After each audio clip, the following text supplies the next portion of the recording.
À Long Island, aux États-Unis, un tireur en embuscade sème la terreur. Comme il s'attaque à des inconnus, le seul indice qu'il laisse derrière lui est le type de projectile qu'il utilise.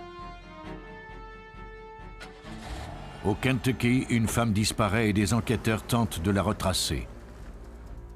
Les membres de sa famille craignent le pire, mais on n'a aucune piste, ni mobile, ni scène du crime. En Géorgie, un jeune homme est abattu par balle lors d'un voyage de pêche. Les policiers retrouvent le corps de sa fiancée à 11 km en amont de la rivière. Les balles utilisées par le tueur sont les seuls indices qu'il a laissés sur son identité. Il ne faut au projectile qu'une fraction de seconde pour anéantir une vie. Mais les experts judiciaires savent déchiffrer les indices gravés dans le plomb et rendre justice aux victimes qui se trouvent dans la ligne de mire des tueurs.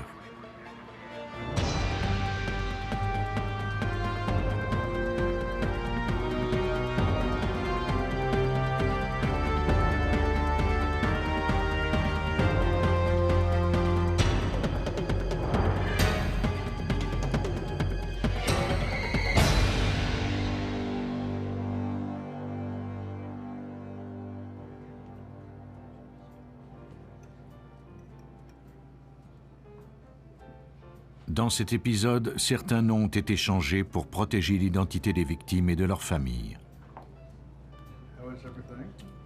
Le 22 juillet 1994, la soirée était assez avancée lorsque Sharon Chaffetz rejoignit son mari pour dîner dans un restaurant de Long Island.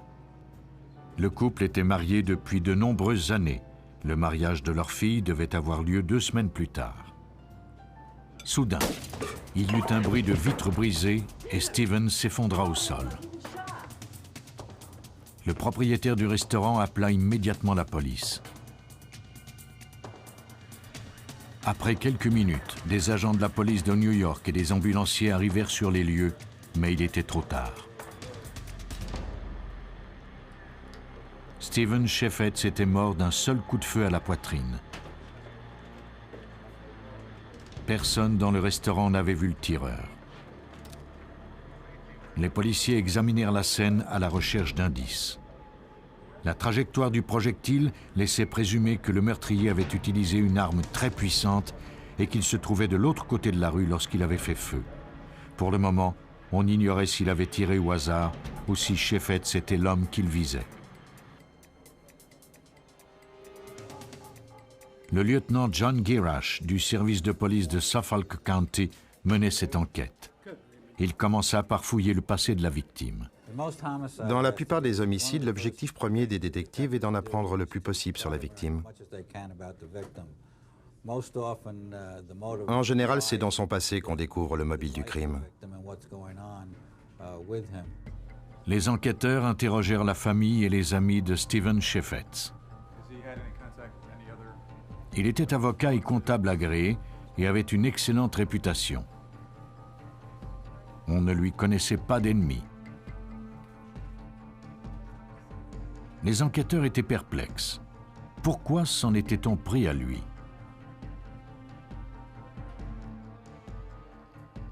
Lors de l'autopsie, le médecin légiste recueillit un projectile de calibre 35, calibre de prédilection des utilisateurs d'armes puissantes.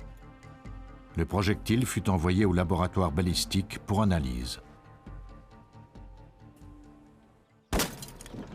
4 jours plus tard, Andy Gomez, 23 ans, était à son travail dans la cabine d'une station d'essence. Sans avertissement, un coup de feu retentit. La fenêtre de la cabine était doublement isolée et à l'épreuve des balles. Gomez eut la vie sauve.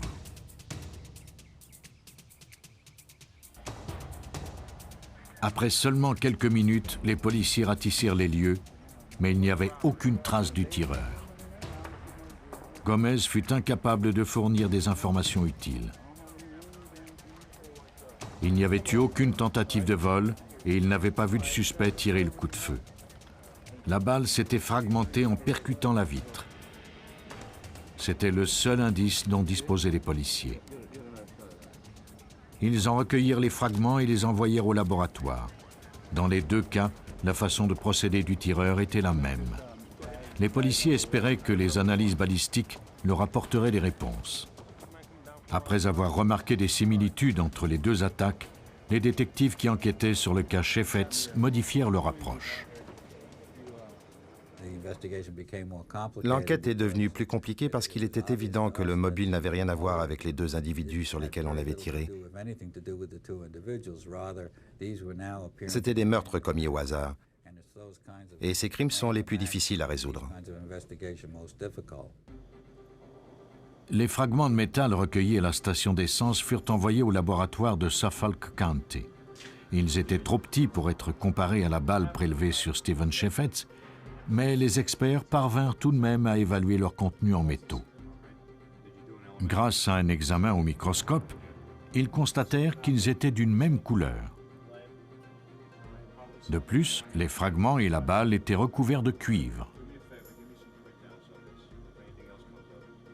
On venait d'établir le premier lien entre les deux fusillades. Les experts ne pouvaient cependant pas encore déterminer si les projectiles avaient été tirés avec la même arme à feu. Le 3 août, une semaine après le coup de feu à la station d'essence, Kelly Spate, une mère divorcée de 42 ans, venait de terminer son quart de travail au restaurant où elle était serveuse. Un projectile traversa la vitre et l'atteignit. Le gérant appela le service d'urgence. Des agents de Suffolk County furent dépêchés sur la scène. La victime était gravement blessée, mais toujours en vie. La balle avait traversé son bras puis sa poitrine, manquant de peu ses organes vitaux. Les policiers érigèrent un périmètre de sécurité et interrogèrent le gérant du restaurant.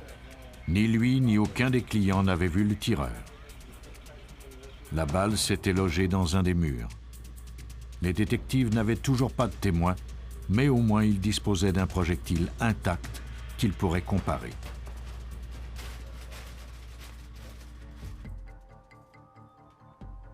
Des experts judiciaires du laboratoire de Suffolk County examinèrent l'indice. La balle de calibre 35 était de même taille que celle qui avait tué Stephen Chaifetz. Les deux projectiles furent examinés côte à côte sous un microscope très puissant. L'intérieur du canon de toute arme à feu présente des caractéristiques uniques. Ces caractéristiques laissent des marques sur le projectile au moment où il est expulsé de l'arme. Ces marques, ou rayures et cloisons, sont un peu comme des empreintes digitales en ce sens qu'elles sont uniques à l'arme utilisée. L'analyse comparée des deux projectiles révéla qu'ils provenaient de la même arme à feu. Les spécialistes avaient au moins prouvé qu'il y avait un lien entre les fusillades.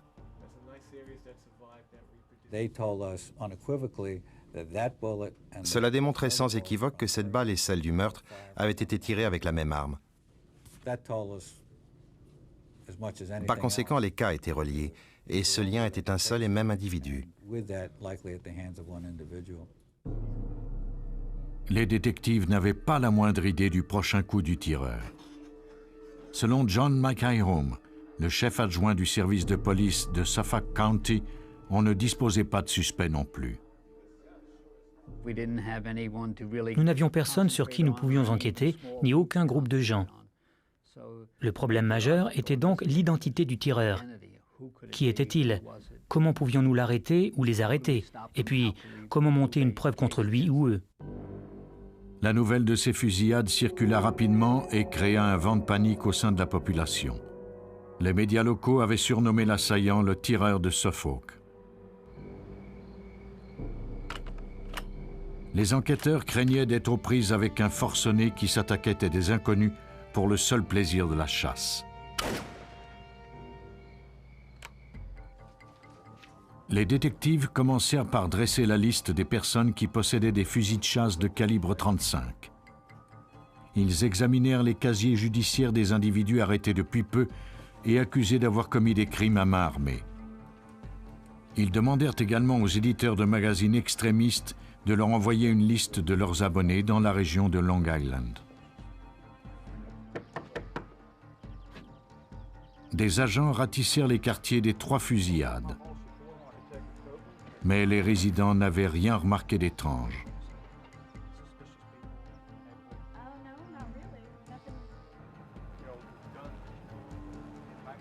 On dressa des barrages routiers et on interrogea les automobilistes. Après quelques mois d'enquête, les détectives disposaient d'environ 200 000 noms dans une base de données créée spécialement à cet effet. Après un premier tri, le sergent Edward Light détermina que 600 d'entre eux pouvaient constituer des pistes de recherche. Les individus qui nous intéressaient étaient ceux qui correspondaient à plusieurs critères à la fois. Par exemple, ils avaient un permis de chasse, ils étaient abonnés à un magazine extrémiste et étaient de plus en probation. C'était le genre de suspect qui retenait l'attention des détectives. Le service de police de Suffolk County mobilisa toutes ses ressources pour retrouver le meurtrier. La police de Suffolk County cherchait toujours à retracer un tireur invisible. Un homme était mort et 2 autres personnes y avaient échappé de peu. Les enquêteurs étaient déconcertés. Il fallait à tout prix trouver une piste. La police demanda l'aide du public. Une analyse détaillée des scènes de crime permit aux détectives de dresser un portrait type du tireur. On croyait qu'il s'agissait d'un homme de race blanche, âgé entre 25 et 35 ans. C'était sans contredit quelqu'un qui adorait les armes à feu et la chasse. La tactique porta fruit. Les policiers reçurent un appel d'un agent de probation. Un des hommes dont il s'occupait correspondait à la description du tireur. Son nom était Peter Sylvester. Sylvester avait un lourd passé criminel, notamment une accusation de possession d'armes à feu volées. De plus, il vivait près des 3 scènes où avaient eu lieu les crimes. Les détectives décidèrent de le faire surveiller. Il était en probation et devait respecter certaines conditions. Nos agents de surveillance l'ont pourtant vu à maintes reprises les violer. Quelques jours après le début de la filature, Sylvester ne respecta pas son couvre-feu. Il fut alors arrêté et emmené au poste pour un interrogatoire. Au moment de son arrestation, Sylvester avait un pistolet de calibre 9 mm sur lui. Lorsqu'on lui demanda s'il était impliqué dans les fusillades, il le nia. Les policiers vérifièrent le numéro de série du pistolet. L'arme avait été volée dans un magasin d'articles de sport de la région.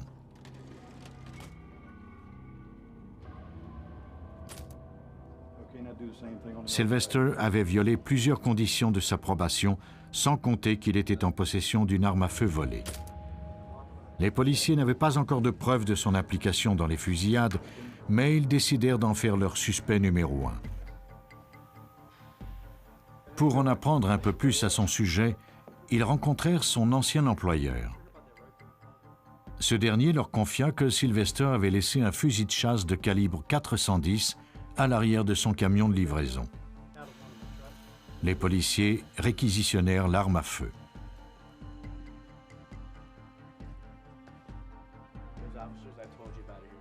Ils continuèrent à suivre toutes les pistes à partir de la liste de noms.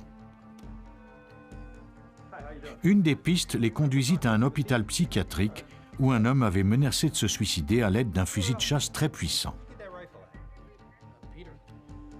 Il s'agissait d'un fusil de calibre 356 de marque Remington. Ce n'était pas la sorte d'arme utilisée lors des fusillades, mais le patient disposait d'une information fort intéressante. Il avait acheté cette arme à un ami du nom de Peter Sylvester.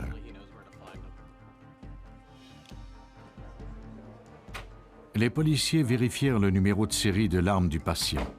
Elle avait été volée à une armurerie du secteur 2 semaines avant le début des fusillades.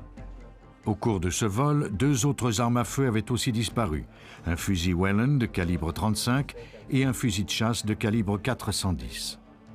Le numéro de série du fusil de chasse volé fut comparé à celui qui avait été réquisitionné dans le camion de l'employeur de Sylvester.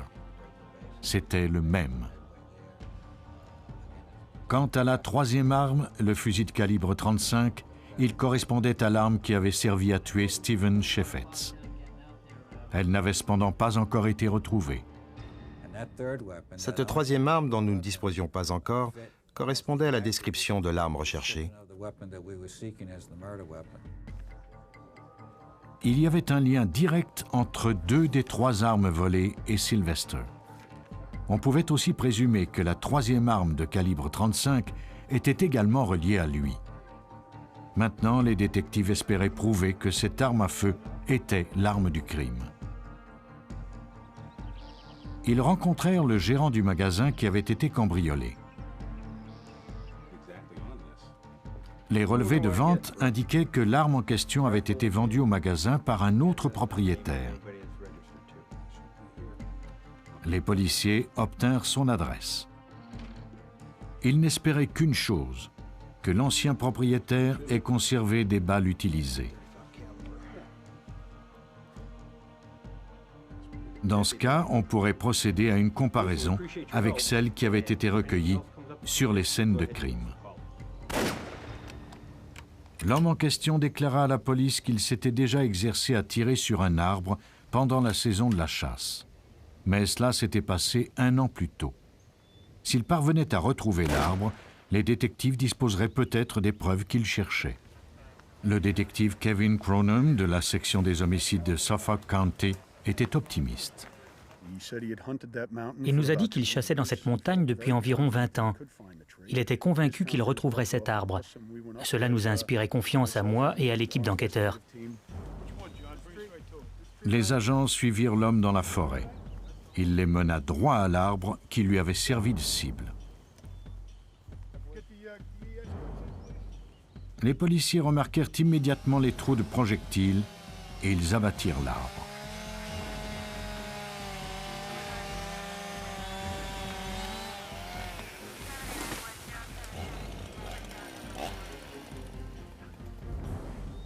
Une section du tronc fut envoyée au laboratoire judiciaire.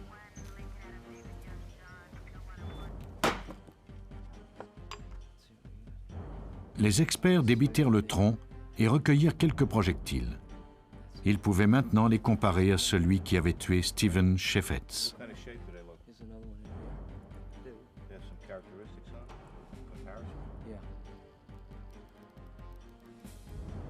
Les caractéristiques des 2 échantillons étaient identiques. Les détectives étaient parvenus à retracer l'arme qui reliait le suspect au meurtre. Le filet se resserrait inexorablement autour de Peter Sylvester.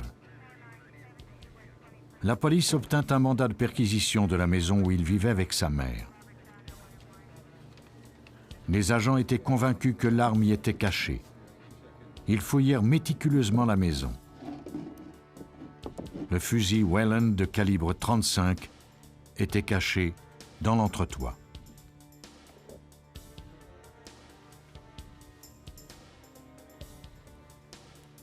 C'était maintenant au tour des experts du laboratoire de Suffolk County de passer à l'action.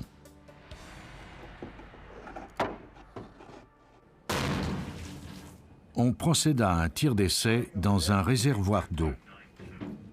La balle fut ensuite récupérée et comparée. Sous le microscope, les experts constatèrent que les rayures et cloisons étaient parfaitement identiques à celles du projectile qui avait tué Stephen Chaffetz. Il n'y avait aucun doute possible. Le fusil Whelan était l'arme qui avait servi lors des fusillades. Confronté à cette preuve, Sylvester passa aux aveux. Il ne connaissait pas ses victimes.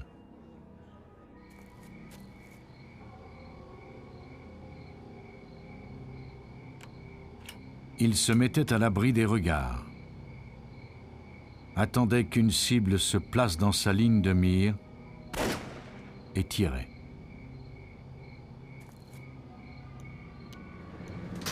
Peter Sylvester fut trouvé coupable de meurtre et condamné à une peine d'emprisonnement minimale de 35 ans. On ne découvrit jamais le mobile de ces crimes. Peter Sylvester choisissait ses victimes au hasard. Mais au Kentucky, une autre histoire de meurtre prendrait une tournure plus personnelle.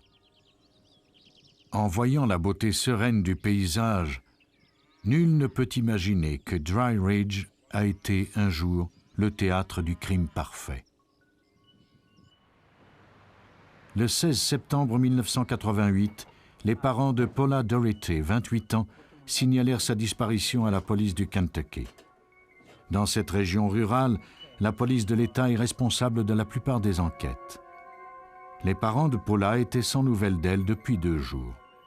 Ce n'était pas dans ses habitudes de ne pas appeler. Paula Doherty était divorcée et mère de 2 enfants. Elle vivait chez ses parents. Elle fréquentait un homme du nom de Nathan Marksbury depuis 6 mois et passait la majeure partie de son temps avec lui. Les policiers voulurent le rencontrer pour l'interroger. Ils se rendirent à sa roulotte qui se trouvait à la ferme de ses parents.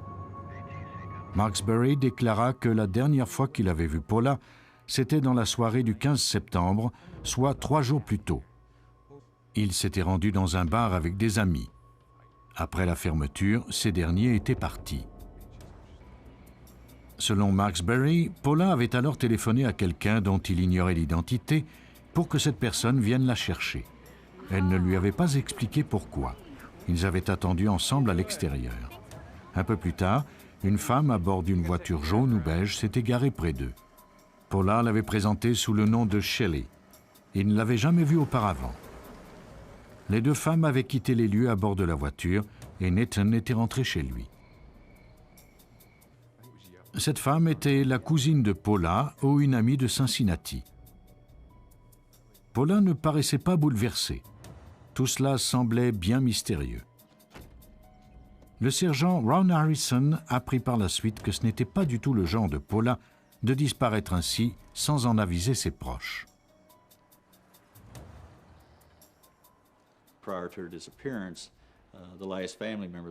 Le dernier membre de sa famille auquel elle a parlé était sa mère. Elle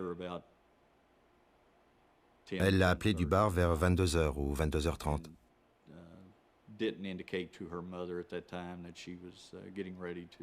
La victime n'a jamais mentionné qu'elle avait appelé pour que quelqu'un vienne la chercher, pas plus qu'elle n'a demandé à sa mère de téléphoner à sa place. Les détectives interrogèrent les amis qui se trouvaient en compagnie de Paula le soir de sa disparition. Ils étaient partis avant Paula et Nathan, mais ils étaient tous d'accord sur un point. La soirée s'était mal terminée. Lors de la fermeture du bar, tout semblait aller. Mais sur le terrain de stationnement, Marksbury s'était mis en colère parce qu'il avait perdu ses clés. Un de ses amis avait essayé de le calmer, mais Marksbury l'avait frappé. La police était confrontée à 2 faits. Une femme avait disparu de façon inexpliquée et son petit ami était reconnu pour son comportement violent. Nathan Marksbury était maintenant le suspect numéro 1 dans l'affaire de la disparition de Paula Doherty, mais on n'avait aucune preuve de son implication. Les détectives étaient paralysés. Il semblait cependant peu probable que Paula ait disparu de son plein gré. L'enquête entourant la disparition de Paula se poursuivait. Les policiers interrogeaient les amis de Paula et les voisins des Marksbury. Parmi eux, une femme déclara avoir aperçu le couple après leur départ du bar. Nathan était venu frapper à sa porte pendant la soirée. Il leur avait dit, à elle et à son mari, qu'il avait envie de fêter avec eux. Il était tard et son comportement était étrange. Ses voisins n'étaient pas des amis de Nathan et ils ne souhaitaient pas le devenir non plus. Ils ont refusé de prendre un verre avec lui. Il n'était pas seul. Une femme l'attendait dans sa voiture. C'était peut-être Paula Doherty. Ils ne sont pas parvenus à la reconnaître. Nathan est parti et ils ne les ont plus revus.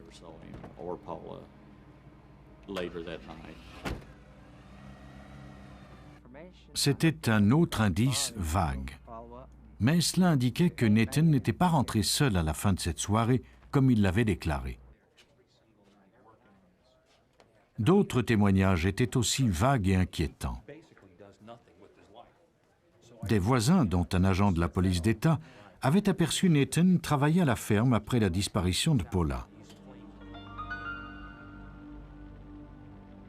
Il avait entretenu un brasier dans la décharge de la ferme pendant 4 ou 5 jours. On l'avait également aperçu en train de remuer les tisons.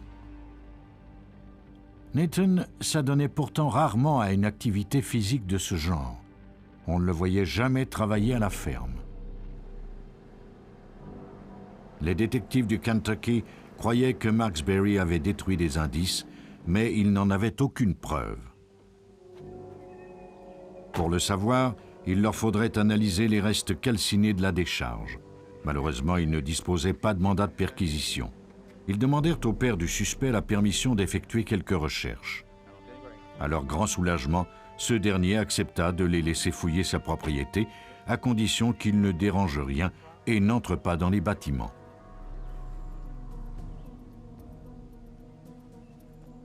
La police d'État espérait y trouver quelque chose d'important et dépêcha un anthropologue judiciaire, car seul ce dernier pouvait reconnaître des restes humains, même s'il ne s'agissait que de minuscules fragments. Et c'est exactement ce qu'il découvrit à la décharge. Quand nous avons vu ça, nous avons immédiatement arrêté les recherches, érigé un périmètre de sécurité autour de la décharge et obtenu un mandat de perquisition. Le mandat autorisait l'équipe judiciaire à effectuer des recherches pour quelques jours. À cause de l'état des restes et de leur taille, il n'y avait pas une minute à perdre.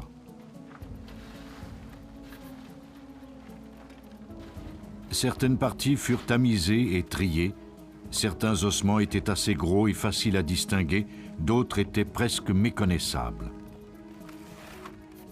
Une fois le maximum d'ossements récupérés, ils furent envoyés au laboratoire judiciaire de l'État du Kentucky.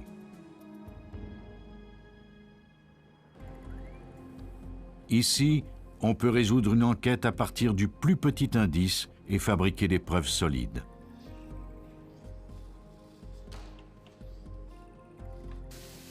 Les crimes se produisent en divers endroits, mais ils sont souvent élucidés en ces murs.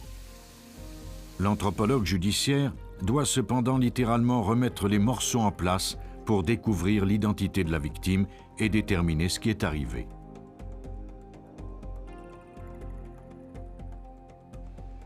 Selon Emily Craig, l'anthropologue du laboratoire judiciaire du Kentucky, il faut de la patience et un peu de savon et d'eau. Lorsque les ossements arrivent au laboratoire, la première étape consiste à les laver. Il faut également éliminer complètement les débris et les tissus humains qui adhèrent encore aux os. Pour ce faire, nous les faisons macérer dans une solution d'eau chaude et de détergent à vaisselle.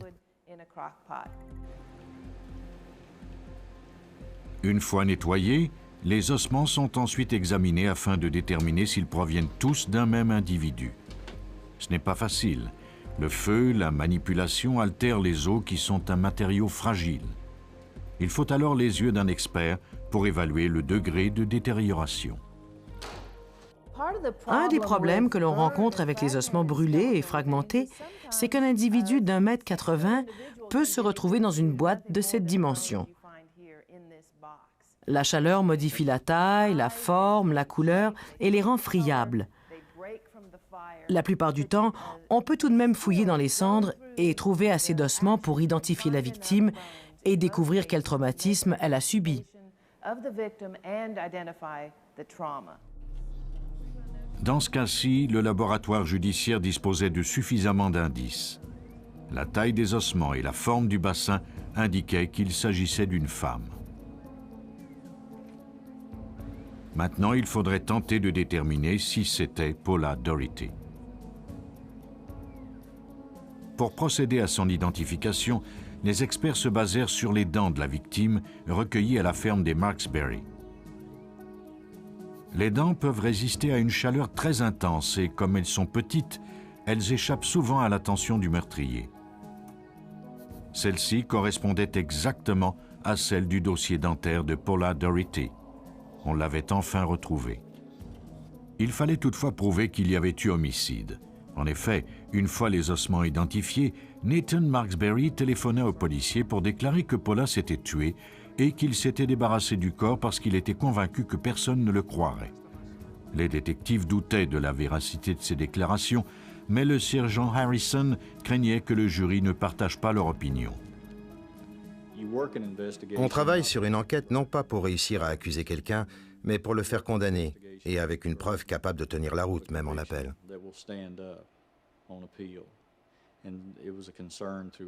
Cela nous a préoccupés dès le départ parce que nous n'avions ni scène du crime ni autre preuve que les ossements de Paula.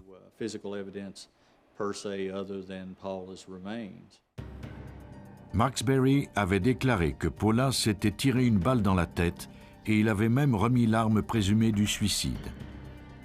Il n'y avait aucune empreinte digitale. Les experts de la police du Kentucky étaient incapables de déterminer qui avait utilisé l'arme. Si les détectives comptaient procéder à des accusations de meurtre, ils devraient se baser uniquement sur les ossements de la victime. Les techniciens du laboratoire judiciaire entamèrent le travail délicat de rassembler les fragments du crâne recueillis à la ferme. Il était incomplet, mais il y avait suffisamment de morceaux pour que l'on puisse observer non pas une, mais 2 blessures par balle. Les 2 projectiles avaient traversé le crâne, mais n'avaient pas nécessairement causé la mort. Il était possible que la victime se soit infligé ces 2 blessures et qu'elle soit morte vidée de son sang. Emily Craig inséra des tiges dans les trous créés par les projectiles pour déterminer la position exacte de l'arme.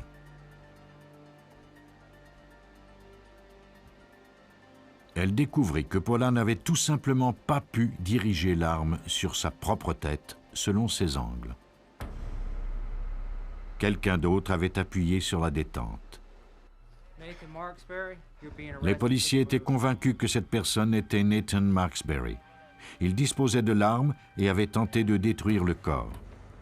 Grâce à ces preuves, il fut arrêté et accusé du meurtre de Paula Doherty. Il fut condamné à la prison à vie, en plus d'une peine de 15 ans, pour avoir tenté de détruire des preuves. Les enquêteurs croient que le 15 septembre, Nathan a été aveuglé par la colère.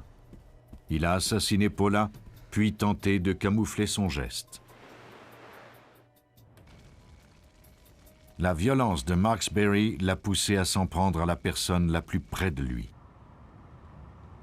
Les meurtriers qui s'attaquent à de purs inconnus sont plus difficiles à arrêter. À Waycross, en Géorgie, le 30 mai 1993, Ray Hampton et Gene Dixon étaient inquiets. Leurs 2 adolescents, Charlie Dixon, 18 ans, et Jason Hampton, 19 ans, avaient disparu. Les amoureux étaient partis à la pêche la veille et n'étaient pas rentrés. Jason n'avait pourtant pas l'habitude d'oublier de téléphoner. Les 2 hommes se rendirent à l'endroit où les 2 adolescents aimaient pêcher, sur le bord de la rivière Satilla. Ray Hampton aperçut le véhicule de Jason. C'est dans l'horreur la plus totale qu'il découvrit le corps de son fils, face contre terre. On avait tiré sur le jeune homme à maintes reprises. Quant à Charlie, la fille de Gene Dixon, elle était introuvable.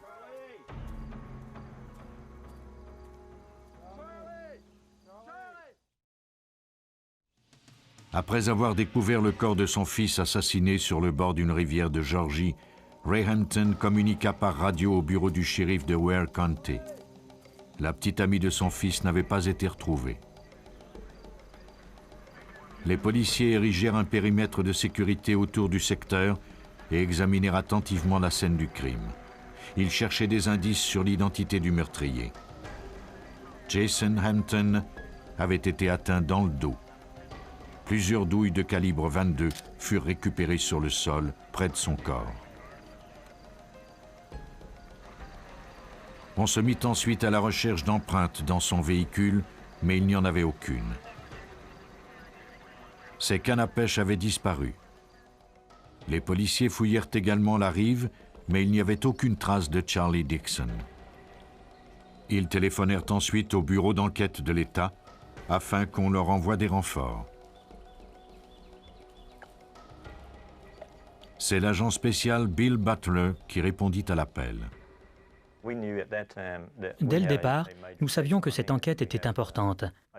Ce jeune homme avait été brutalement assassiné et une adolescente avait disparu. Nous voulions à tout prix la retrouver, elle et le meurtrier.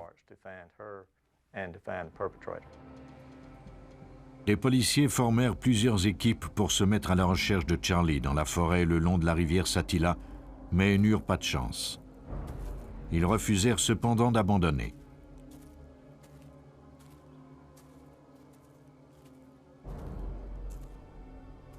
Puis, à environ 10 km en amont, ils firent la macabre découverte.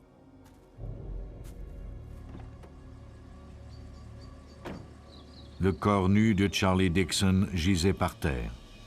Tout comme son petit ami, elle avait reçu plusieurs projectiles.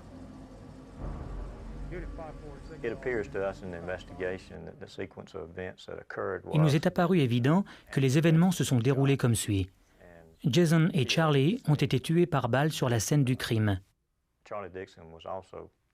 Par la suite, le meurtrier a apporté le cadavre de la jeune fille avec lui dans un secteur boisé au nord du comté, près de Pebble Hill.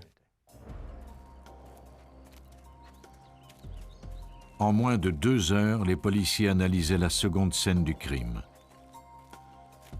Le meurtrier n'avait laissé que peu d'indices. Il n'y avait aucune empreinte de pas ou de pneus. Le corps de Charlie Dixon fut envoyé au bureau du coroner pour y être examiné.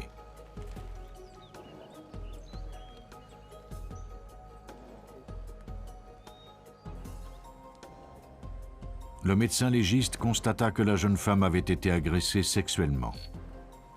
Les détectives espéraient qu'il serait possible d'obtenir le code d'ADN de son agresseur à partir des liquides organiques qu'il avait laissés. Les échantillons furent envoyés au laboratoire judiciaire de Georgie pour analyse. C'est le biologiste John Weigel qui examina les indices. Lorsqu'on procède à de telles analyses génétiques, il faut d'abord déterminer si nous disposons d'un échantillon assez important. Dans ce cas-ci, nous en avions suffisamment. Une fois l'ADN obtenu, les policiers ne disposaient toutefois pas encore de suspects pour effectuer une comparaison. Ils savaient qu'ils devraient faire vite. Lors d'une enquête, le moment critique est sans aucun doute les premières 7 ou 8 heures. C'est au cours de ce moment que nous effectuons le travail le plus important. Cela inclut l'analyse de la scène et l'interrogatoire préliminaire des amis et de la famille de la victime. C'est à ce moment-là que nous obtenons les informations les plus cruciales qui, nous l'espérons toujours, nous permettront de résoudre l'enquête. Les détectives interrogèrent les parents des 2 victimes. Les Hampton et les Dixon ne connaissaient aucun ennemi à leurs enfants qui n'avaient jamais eu de comportement délinquant. Charlie terminait son secondaire et avait hâte d'obtenir son diplôme. De son côté, Jason entamait sa première année d'université. Les 2 amoureux venaient tout juste de se fiancer. Selon les parents des 2 victimes, le matin du 30 mai, Jason était venu chercher Charlie pour l'emmener à la pêche. Ils avaient décidé de passer toute la journée sur les bords de la rivière Satilla. C'était la dernière fois qu'on les avait vus en vie. Les projectiles provenant du double homicide furent analysés au service de balistique du laboratoire de Georgie. Les rayures et cloisons de toutes les balles étaient identiques. Charlie Dixon et Jason Hampton avaient été tués par la même arme à feu, c'est-à-dire un fusil Remington de calibre 22. Les policiers avaient leur première piste importante. Lorsque nous avons commencé l'enquête, nous étions convaincus que les choses iraient rapidement parce que nous avions des preuves balistiques et l'ADN du meurtrier. Mais les détectives ne disposaient pas encore de suspects ni d'armes. Il n'y avait aucun mobile apparent. Les meurtres semblaient avoir été commis par un individu qui ne connaissait pas ses victimes. Le tueur était en liberté et pouvait recommencer à n'importe quel moment. Nous voulions tous résoudre cette enquête au plus vite, avant qu'un autre crime soit commis. Et à en juger par la brutalité de ces meurtres, il n'aurait pas été surprenant qu'il y ait de nouvelles victimes.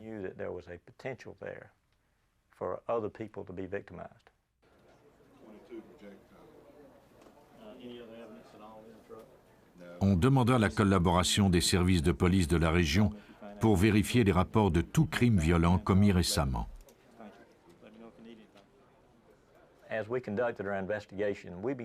Pendant notre enquête, nous avons regardé de plus près les casiers des personnes qui avaient perpétré des crimes semblables, comme par exemple tout suspect ayant commis des agressions sexuelles, des enlèvements ou des vols.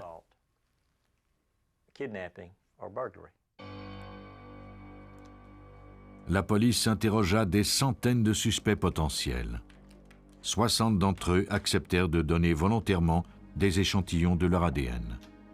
Ces échantillons furent ensuite comparés au liquide organique recueilli à même le corps de Charlie Dixon, mais aucun d'entre eux ne correspondait.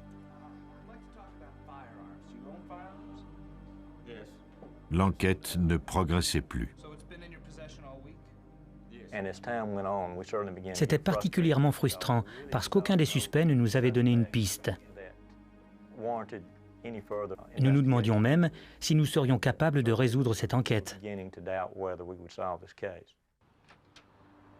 En décembre 1993, soit près de 7 mois après les meurtres, les agents du bureau de Georgie étaient toujours dans l'impasse.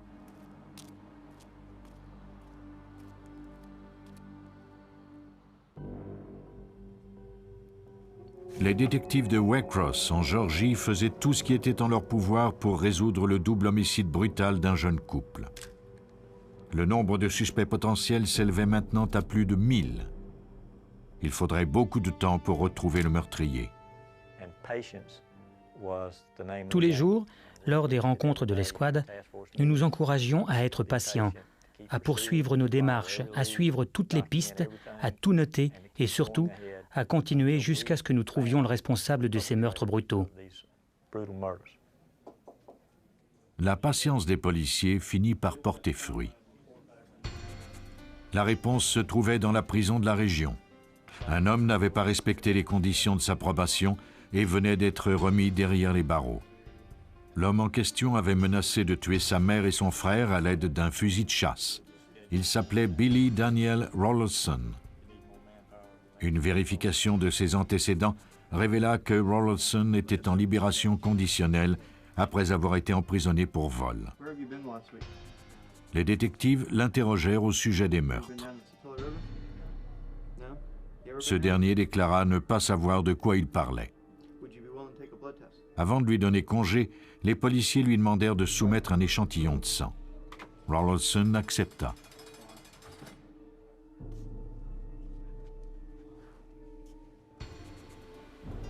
Au laboratoire judiciaire, les techniciens procédèrent à l'analyse de l'ADN. Les résultats de ce type de test sont sous forme de bandes où les motifs sont spécifiques à chaque personne.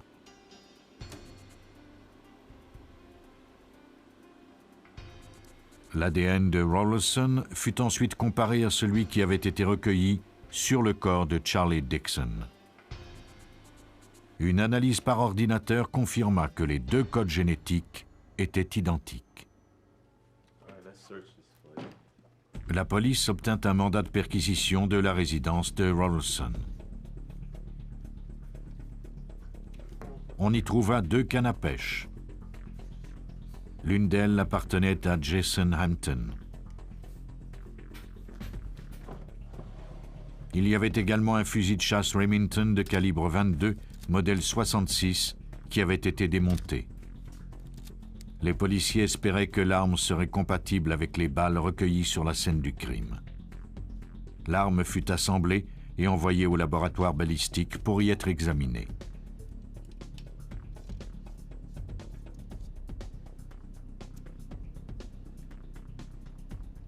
On procéda à un tir d'essai dans un réservoir d'eau.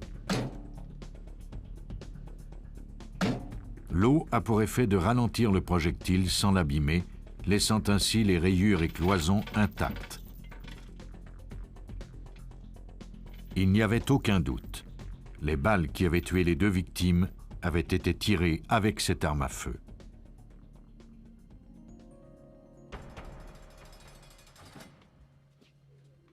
Rawlinson passa aux aveux une fois confronté à ces preuves.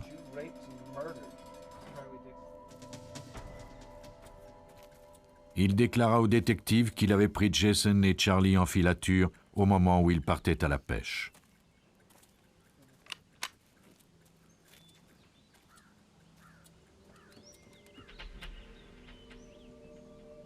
Lorsque le couple était monté à bord du pick-up, il avait tué Jason Hampton.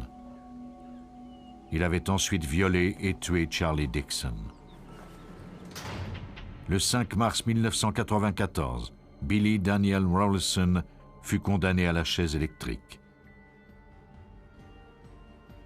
Lorsqu'on utilise une arme à feu pour tuer, les projectiles constituent une preuve solide de la culpabilité du meurtrier.